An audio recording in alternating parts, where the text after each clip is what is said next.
Hi everyone, this is Marian from Maryland Dragon Fruit Gardens, and we're having a night adventure.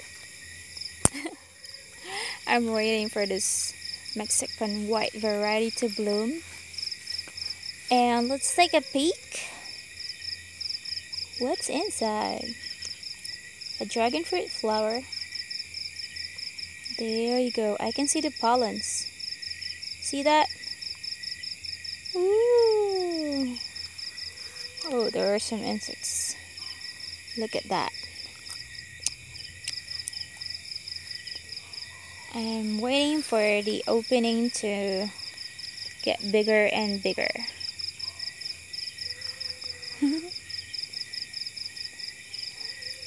Most of the flowers we have here have red varieties.